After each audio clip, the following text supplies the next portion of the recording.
El significado de la película autor Orfeu sobre Ledo 4 minutes publicado 18.12. 2019 actualizado 18.12.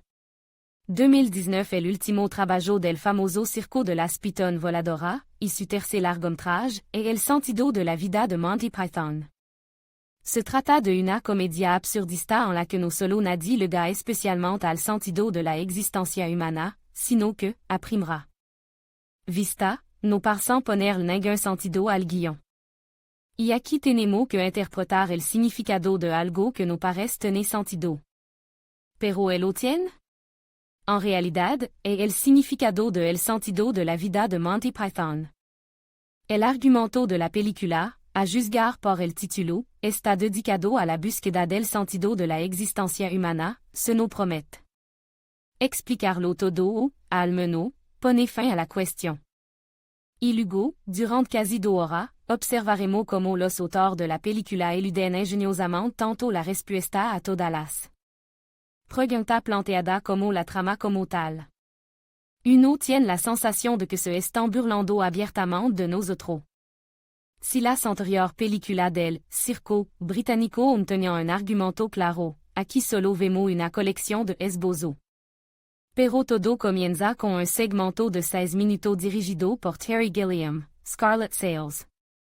En él, un grupo de ancianos comptables, acorralado por eficiente directivo, se rebelan de repente, tomant la oficina a Bordeaux y, convirtiéndola en un barco pirata, zarpant en un grand viaje global. Solo depuis se habla de algún sentido. La metáfora más brillante del absurdo y el sentido de la existencia humana es un acuario. Compensé con cabeza de hombre. El hombre acostumbra a pensar demasiado en sí mismo, pero no es más listo ni más importante que el pescado fresco que se va a azar para cenar en el restaurante local. Los chicos de Monty Python toman enseguida su nota favorita, cinismo sin limite, auténtico humor británico, para el que no es tema prohibido, nada sagrado o inviolable. Son punk con máscara de humorista. El famoso episodio del Sir Creosote en el restaurant describe la pasión humana por el más simple de los placer, la gula. La puesta en escena est en realista, en el espíritu del nuevo rabletianismo, que es posible vomitar. No vea este sketch durant la comida. Los guionistas son igual de cínicos en el episodio Birth. Aquí es donde tienen que ser reverentes. No puede esperar. Los actores gastan las bromas más pesadas sobre este tema benigno. El episodio sobre el Semaine Sagrado trata de lo mismo, así como de la estúpida enemistad de diferentes movimientos religiosos. En él, tanto los católicos, con su miedo al semen desperdiciado, como los protestantes primitivos son objeto de burla igualmente ingeniosa. La famosa canción, El esperma es todo sagrado, el esperma es todo impagable, cantada por 70 mendigos hijos de un católico virtuoso. Pero totalmente insolvente, procédé de este fragmento. En los sketches sobre el crecimiento y el aprendizaje, todo se pone pata arriba. Aquí el profesor no enseña a los niños los fundamentos de la virtud, sino los fundamentos y la práctica del sexo. Como ayuda visual, se invita a otro profesor a la clase.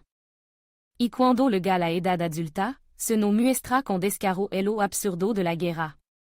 Los soldados interrumpen el ataque para dar regalo de cumpleaños al comandante, luego no cuentan a cámara que la guerra colonial en la India es un entretenimiento glorioso, porque se puede saquear y soltar los intestinos, mientras que en Inglaterra te meterían en la cárcel por ello.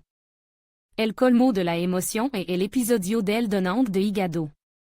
Ante nuestro ojo, un hígado es extirpado de una persona viva de forma tan rutinaria como, por ejemplo, limpiar el alcantarillado o reparar el cableado eléctrico. Al final, un mar de sangre y risa. Cada episodio nos dice que la vida no tiene sentido.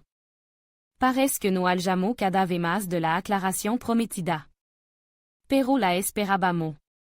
El final es deprimante.